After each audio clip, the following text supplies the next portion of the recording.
And by the way, if you watch Scarface today, it went from being a drama to becoming a comedy.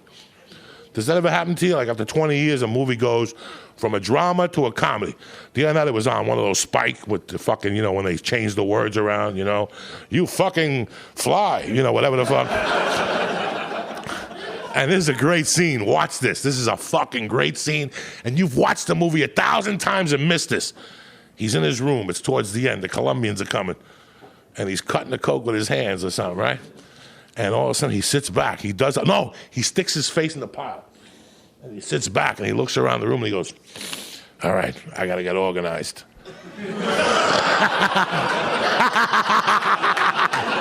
That should be a commercial for ADD. Right there, like. I gotta get organized. Fucking great. If you watch it, you're gonna think of me next time you see it. So we leave there, and I'm like, fuck it, I had like $2,000, and I had all this diamonds and all this jewelry and this hash. What did I do? I go, you know what? I want to go straight. I really wanted to go straight. I go, I'm going to fucking try it. I'm going to get a job. So I got my buddies. My buddy got me a job bartending at night, and I had to go to the American Bartending Institute. And in the daytime, I got a job at a warehouse. I got a union warehouse job. So I figured if I'd work all the time, I'd keep my nose clean, I wouldn't get in trouble. And I worked, and I had 2 days off a week, and we would snort those whole fucking 2 days. We would get like 10 8 balls and go to my friend's house and a keg of beer, and we put Scarface on. And we try to figure out when he stabbed him in the fucking detention center, what he was saying. And we couldn't figure out because we were so coked up. You know, now I figured it out when I watched it on Spike last week after 20 years, like, for the friend you fucked. But in those days, we'd be watching it and we were wearing the, what'd he say? I don't know what he said. I don't know. Let's rewind it. And we rewind that. So it started as a 2-day fucking a week thing. Like, that's it. I would just do blow on Friday night with my girlfriend. We get all coked up and shit. I'd eat pussy and get all creepy and shit. And you didn't get dead dick then. That was 84. The coke didn't give you dead dick. Your dick used to get fucking hard then, and your hips would move, and you...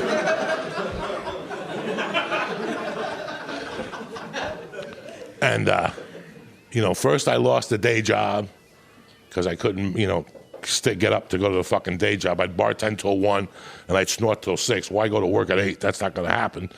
So I lost the day job first. That was like May. And I had this apartment. I got my life together. It was beautiful. And I remember that when I got the apartment, it was fucking gorgeous. I had furniture and shit. You know, every month the apartment got fucked up and more fucked up. Like the shower curtain broke. So I said, fuck a shower curtain. I'd just take a shower just like that. And every time I take a shower, the kitchen would fucking flood. So, I mean, it was one of those deals where I just, and when you're addicted, when you start getting addicted to blow, you overlook things. Like, fuck it, leave that towel there. So the towel would stink. It was just, so pretty much I lost my day job, and I just thought, and then the night job was paying me great. Now, let me take you guys back to give you a little read here. My mother had died in 79. This is 84. And there was this, I talk a lot of shit. And one story I don't tell is I always tell people I raised myself, which I really did. But when my mother came from Cuba, she came together with this girl. And the girl had been married and moved to Chicago. So my mother went to New York, and these two women, my mother and this girl, stayed in contact. Something happened. She married some dude. They ran into hard times after a year, and she started hooking. And she called my mother in New York and told her what happened. And my mother and my dad came from New York and pulled her out of Chicago away from the abusive husband. So she always felt like she owed my mom. She was like a distant cousin. And she moved to New York, and my mother helped her out, and then whatever.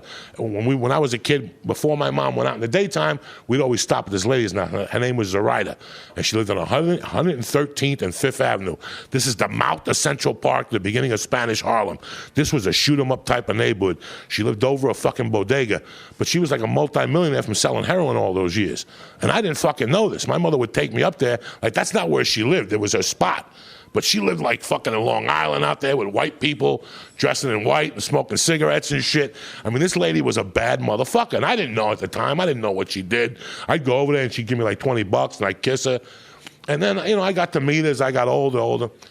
I got to be about 15. My mother loses the bar, and she would come over a lot to see my mom then and always give my mom money and help her out. When my mother died, that morning, the first person I called was Zoraida. I didn't know who to call. I called Zoraida. I go, Zoraida, my mother died. She goes, I'll be over there in 10 minutes. She came over, and she took care of everything. You know, she took care of me.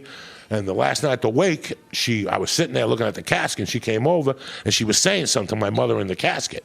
And I'm like, this lady's fucking crazy. You know, maybe she's doing her own powder. And I didn't know she sold heroin at the time. I just thought she partied with my mother. They used to get drunk and shit and talk shit. So afterward, that next day at the funeral, at the burial, she came over to me. She goes, I made a promise to your mother I was going to take care of you in the casket. In her casket, I made her a promise that I would take care of you. Till whatever, I'm going to take care of you. I'm going to help you out, whatever you need. And I was like, whatever, you know. And sure enough, this bitch stayed at the house with me for like 2 weeks, and then she went back to New York. But every Sunday, she would come over, take a cab from 113th Street to Jersey, a fucking cab. It was like $200 each way, this crazy motherfucker. I'd meet her at a bar, and we'd have a few drinks, her and her son and her husband or boyfriend, whatever he was, and we'd go down to the funeral. She'd fucking drink at the funeral, at the cemetery, put a few bumps of coke on the fucking grave. This lady was the real deal. And then she'd light up a fucking joint and blow it at the fucking, on the rock, and then she'd fucking sprinkle coke on the rock and leave the joint there burning, and put like a drink for her, whiskey. This chick was a motherfucker. And every time she'd go, like, it was 2 years after she died. I wouldn't cry, but she would still cry. This was her sister.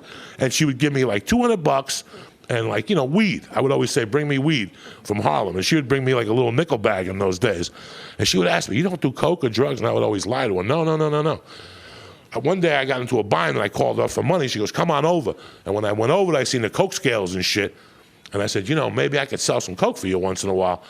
And she like looked at me weird. She goes, you know, your mom, I don't know. And I go, no, seriously, my friends are gonna buy it anyway. Let me fucking sell it. So she would give it to me from time to time, and I wouldn't sell it. I would snort it, you know, fuck who. You know, who the fuck you gonna kid? And she would bring it to me every week. She'd call me and go, how much do you want? I go, bring me an 8-ball. And instead of giving me cash, she'd give me the 8-ball, and I'd tell her I'd sell it, but I'd just fucking do it, you know? But she was there for me, guys. It's really weird when I had an uncle and I had a godfather and I had a stepfather, and they weren't there for me, but this lady was always there for me. And it continued. Even when I went to Colorado, I would call her every weekend from Colorado and tell her I loved her. I mean, I was always in touch with her.